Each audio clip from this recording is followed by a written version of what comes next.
नमस्कार student, MP nursing channel में आपका बहुत बहुत स्वागत है। स्टूडेंट, इस वीडियो में हम डिस्कस करने वाले JNTST PNTST बोटनी का पार्ट सेकंड।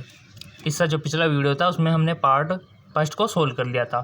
ठीक है, अगर वो नहीं देखा है तो नीचे डिस्क्रिप्शन लिंक दिया हुआ है, वहाँ जाकर आप देख सकते हो।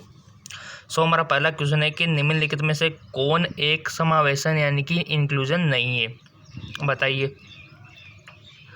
बैक्टीरिया में गैस रिक्तिकाएँ या साइनोपाइसिस कणिकाएँ या फिर पादप कोशिका में रिक्तिकाएँ या फिर फॉस्फेट कणिकाएँ। आपको पहले आंसर बताना है ताकि आपकी प्रैक्टिस भी साथ में होती रहे और क्वेश्चन पेपर सॉल्यूशन के साथ साथ।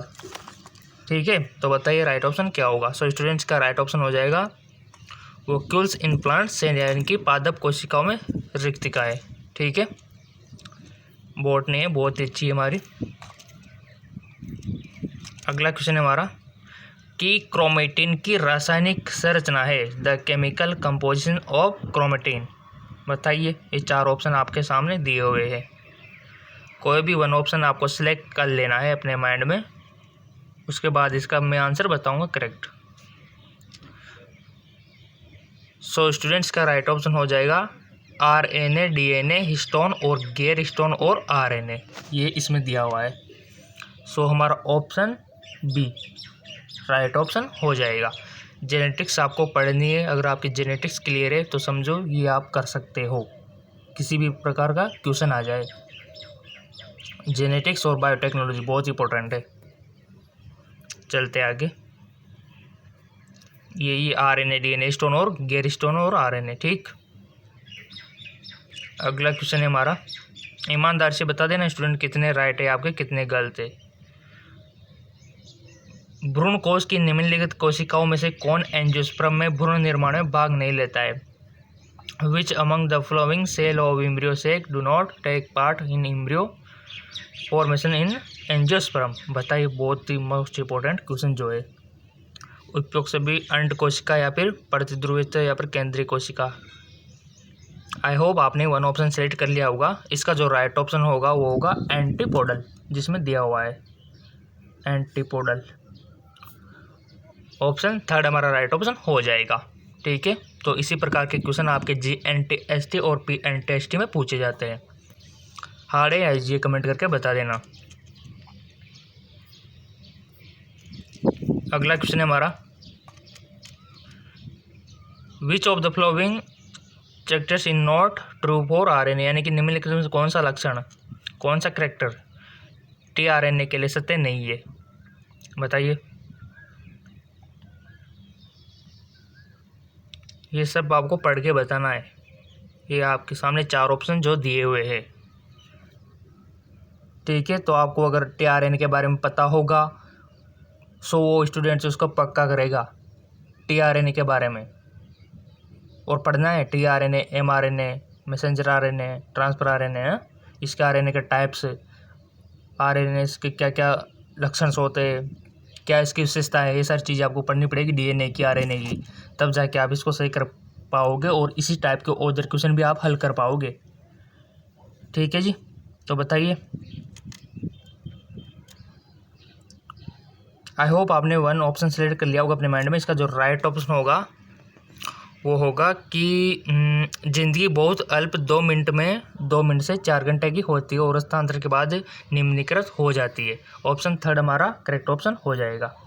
ठीक, कोई दिक्कत हो कमेंट करके बोल दियो। अब चलते आगे, क्वेश्चन कैसे है कमेंट करके बताना, इजी है हार्ड है। अगला क्वेश्चन है कि निम्नलिखित में से कौन सा अंगक एक प्रोकैरियोटिक कोशिका की तरह समानता दर्शाता है। Which of the following organelles show similarity of prokaryotic cell. बहुत इंपॉर्टेंट है, बताइए। इनमें से कोई नहीं, केवल माइटोकॉन्ड्रिया या फिर केवल क्लोरोप्लास्ट। और क्लोरोप्लास्ट अगर आप में जुनून होगा बायोलॉजी पढ़ने का, अगर आप बायोलॉजी से प्यार करते होंगे तो आपको आ गया होगा, तो समझो। क्योंकि ये जो क्वेश्चन है ना, ये ऐसे मान के चलो 9th और 10th लेवल का है। अब तो आप सही करोगे इसको 100%। तो बताइए, दिमाग पर थोड़ा जोर दीजिए कि निम्नलिखित में से कौन सा अंग प्रोकैरियोटिक कोशिका की तरह समानता दर्शाता है। स्टूडेंट, आपने वन ऑप्शन सेलेक्ट कर लिया होगा, इनमें से कोई नहीं, ये तो कहना गलत पड़ेगा। केवल माइटोकॉन्ड्रिया तो हो ही नहीं सकता।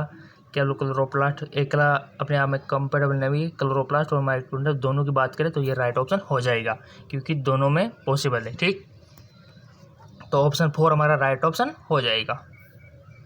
चलते आगे, देख लीजिए वही है, सिंपल भी है, में पढ़ो। अगला क्वेश्चन है हमारा, भोजन खराब होने के कारण है। इसको तो आप कर ही दोगे। केवल ब्राउनिंग और ब्रूजिंग, केवल अवांछित रोगजनक सूक्ष्म जीवों का विकास, केवल कीड़े और अन्य भागों का द्वारा संक्रमण, उपयोग सभी। बताइए, ये तो आना चाहिए सबको ना। सो स्टूडेंट, जो भोजन खराब होने का जो कारण है ना, ये भी है ब्राउनिंग और फ्रीजिंग भी, और केवल अवांछित रोग ये तो है ही सही, और ये भी कीड़े वगैरह द्वारा संक्रमण ये भी है ही सही, यानी कि सारे हैं, यानी कि उपयोग सभी हमारा राइट ऑप्शन हो जाएगा, ऑप्शन 4। ठीक है, कोई दिक्कत? चलते आगे।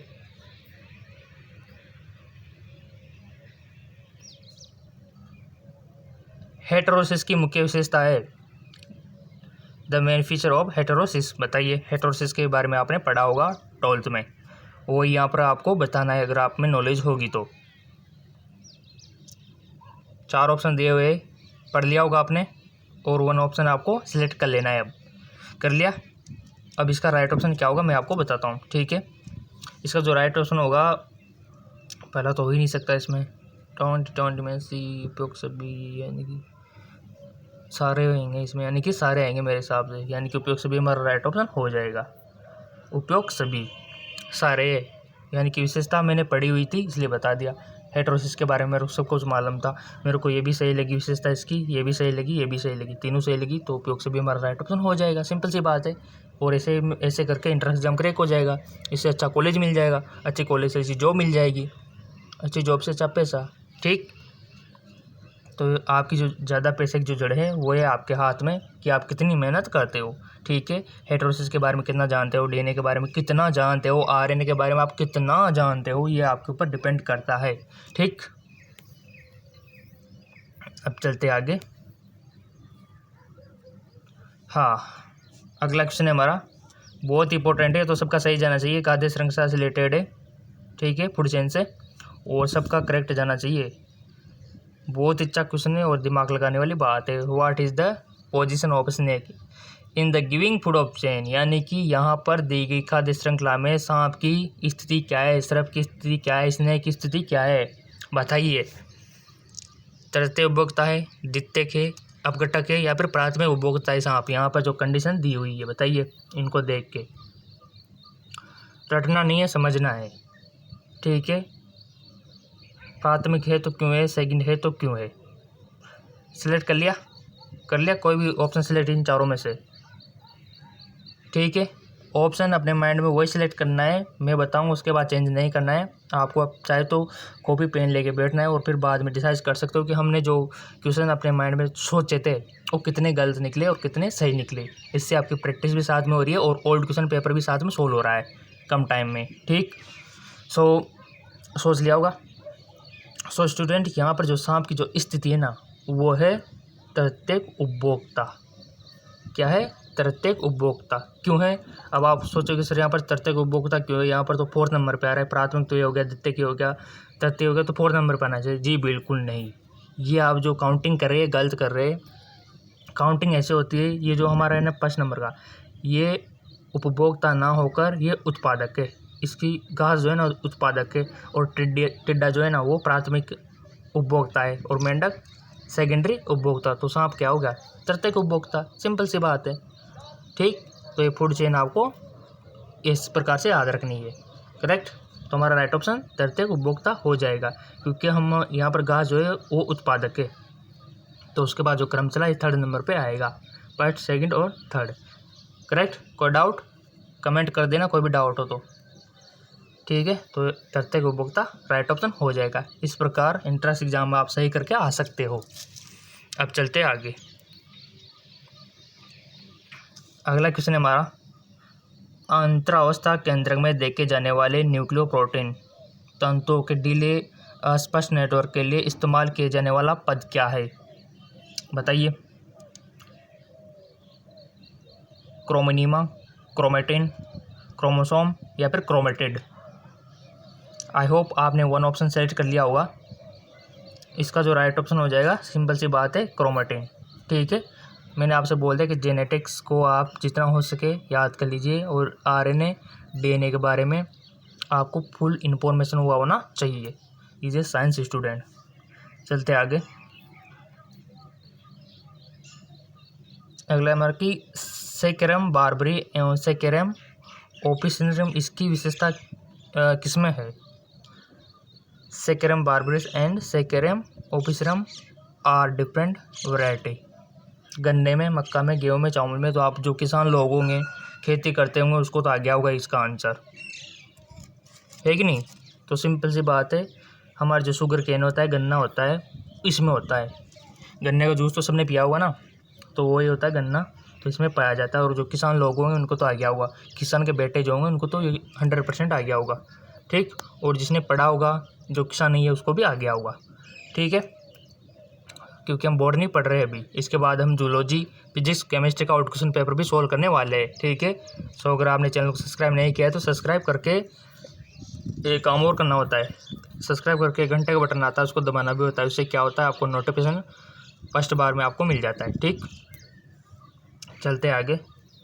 फॉर्म वॉर्म जब भी भरेंगे इन्फॉर्मेशन आपको दे दी जाएगी एमपी नर्सिंग चैनल पर।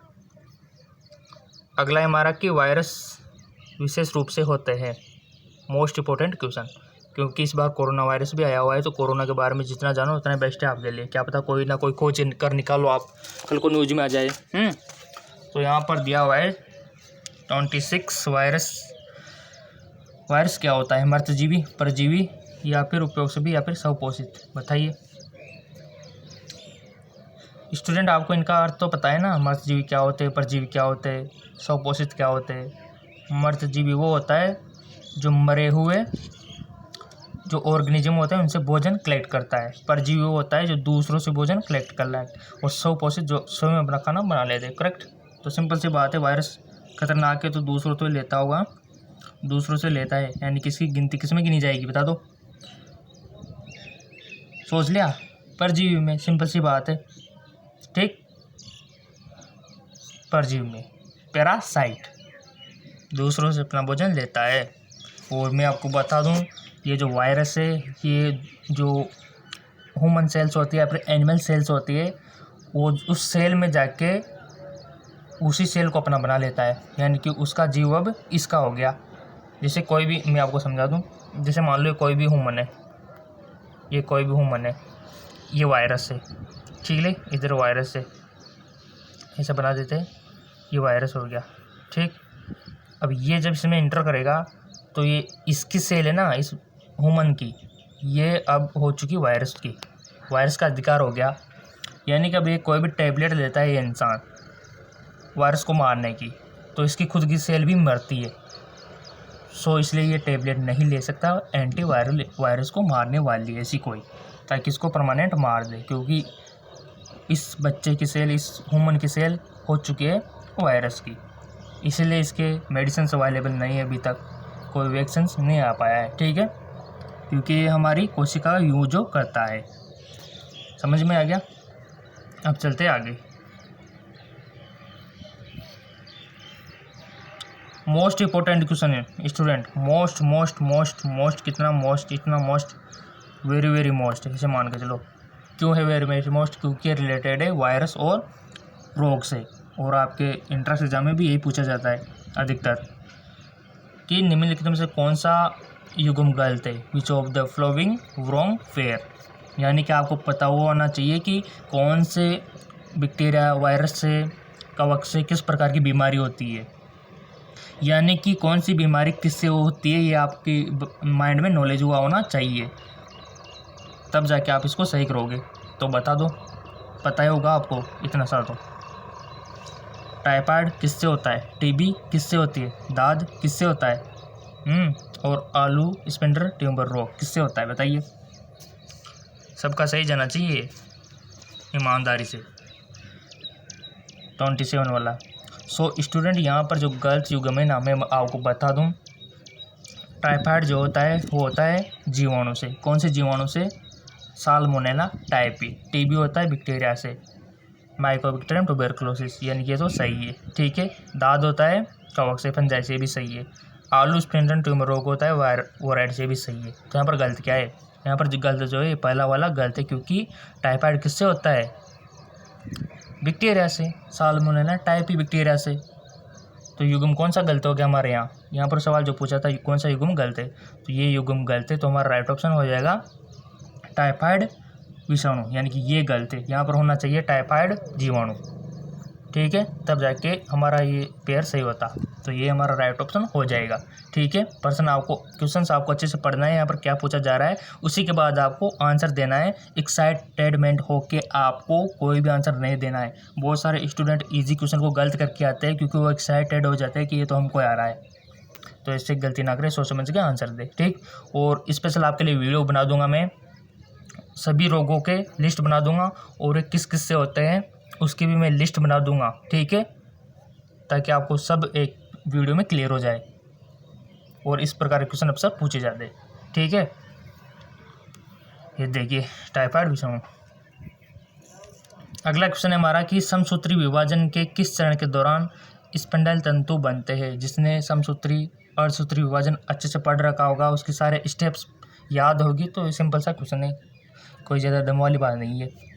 तो मेरे को तो पता है इसका आंसर क्या होगा, सिंपल सी बात है, मेटाफेज में होता है इसका। तो ठीक, अब आपको क्या करना है, मेरी तरह बनने के लिए आपको क्या करना है, अर्धसूत्री विभाजन और समसूत्री विभाजन दोनों को अपने माइंड में क्लियर कर लेना है। हर स्टेप्स को क्लियर कर लेना है, रटना बिल्कुल भी नहीं है। ठीक है, अर्धसूत्री विभाजन और समसूत्री विभाजन,